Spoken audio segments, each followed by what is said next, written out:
في القلب مشاعر أخفيها قد أشرقت الشمس عليها عن خطط لم أعبأ فيها تكون بأيامي فرقا فحياتي قبل الحلقات تيه بضياع بشتاتي من دون نعيم.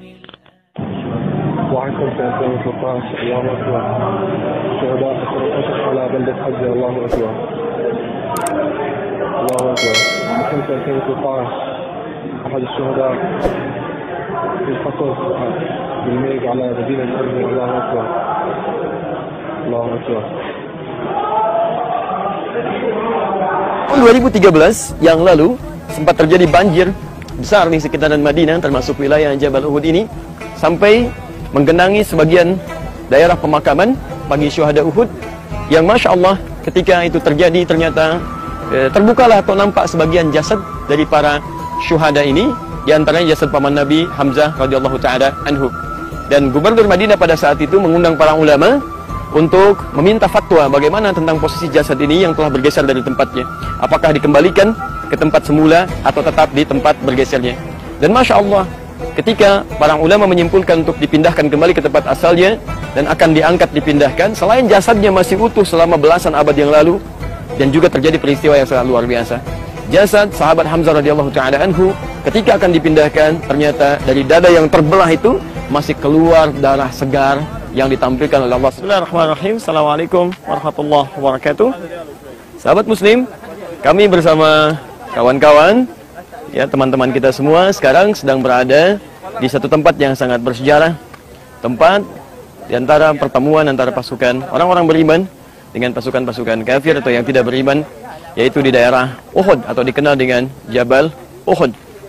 Seperti kita ketahui bahwa Nabi SAW dengan 1000 pasukan yang beliau siapkan, yang kemudian 300 orang dengan provokator Abdullah bin Ubay bin Salul yang memprovokasi mereka untuk meninggalkan pasukan Nabi sehingga menjadi desersi pada saat itu, dan tersisa tinggal 700 pasukan saja. Maka Nabi SAW dalam peperangan melawan 10.000 pasukan kafir ini membagi sebagian pasukan untuk berada di Jabal Rumat. Tempat inilah yang diposisikan oleh Nabi SAW secara strategis untuk menempatkan pasukan pemanah yang bisa mengontrol, ya, peperangan dengan pasukan kafir. Yang bisa kita lihat itulah Gunung Uhud yang terhampar dengan cukup luas, dan pertarungan berlangsung di daerah datar, ya, di sekitaran Jabal Uhud ini yang bisa kita lihat, yang sekarang sudah ditempati oleh banyak orang dengan banyak pedagang. Maka dari pasukan kafir sudah dipelajari bagaimana karakteristik pasukan orang-orang muslim saat berperang, dan disimpulkan bahwa mereka tidak hanya semangat berperang karena imannya, tapi juga senang menikmati kemenangannya dengan cara mengejar ghanimah atau harta rampasan perang secepat-cepatnya. Tatkala Khalid bin Walid menyadari tentang keadaan itu, beliau kemudian membagi pasukan kafir kepada dua bagian utama. Pasukan kecil yang mengatasi pasukan-pasukan Nabi SAW untuk memancing mereka turun. Maka turunlah mereka mengejar ghanimah atau harta rampasan perang. Sementara Khalid bin Walid memimpin pasukan besar untuk berbelok arah ke arah petunjuk yang saya tunjukkan ini. Dia berbelok kemudian naik ke atas dan menguasai tempat yang telah ditinggalkan tadi. Maka dihujanilah pasukan muslim dengan panah-panah yang luar biasa, sampai Rasulullah SAW juga terjatuh dalam peperangannya. Kemudian sebagian dari gigi beliau retak, dan bahkan diisukan beliau meninggal dunia pada saat itu. Maka dimanfaatkanlah situasi oleh pasukan kafir, termasuk Wahsy yang disiapkan oleh Hindun, untuk bisa mengarah dan menyasar seorang pejuang paman Nabi SAW, yaitu sahabat Hamzah radhiyallahu ta'ala anhu.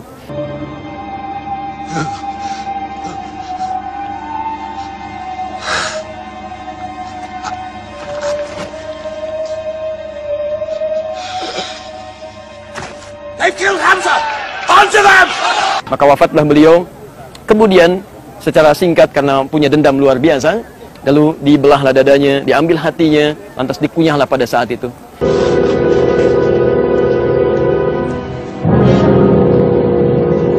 Di tahun 2013 yang lalu sempat terjadi banjir besar di sekitaran Madinah, termasuk wilayah Jabal Uhud ini, sampai menggenangi sebagian daerah pemakaman bagi syuhada Uhud, yang Masya Allah ketika itu terjadi ternyata terbukalah atau nampak sebagian jasad dari para syuhada ini, diantaranya jasad paman Nabi Hamzah radhiyallahu ta'ala anhu.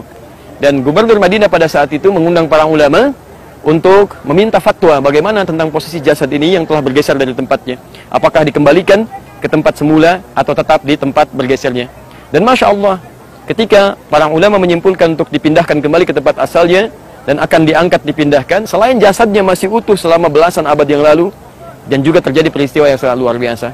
Jasad sahabat Hamzah radhiyallahu taala anhu ketika akan dipindahkan, ternyata dari dada yang terbelah itu masih keluar darah segar yang ditampilkan oleh Allah Subhanahu wa taala sebagai ibrah untuk kita semua. Quran surah ketiga Ali Imran ayat 169. Wala tahsabanna alladziina qutilu fi sabilillahi amwat bal ahya'un 'inda rabbihim yurzaqun. Jangan Anda kira bahwa setiap yang wafat di jalan Allah wafat begitu saja, tapi Allah akan hidupkan kembali mereka di alam kuburnya dengan suasana yang lebih indah, dengan limpahan nikmat yang lebih berkah. Inilah Uhud dengan segala gambaran peristiwanya. Di tempat ini pula dalam perjalanannya Al-Maidah 51 diturunkan sebagai pengingat kepada kita bagaimana bahayanya orang-orang munafik dan juga bagaimana iman kita bisa ditingkatkan kepada Allah Subhanahu wa taala. Semoga kita termasuk bagian di dalamnya dan diwafatkan dalam keadaan syuhada insyaallah. Assalamualaikum warahmatullahi wabarakatuh.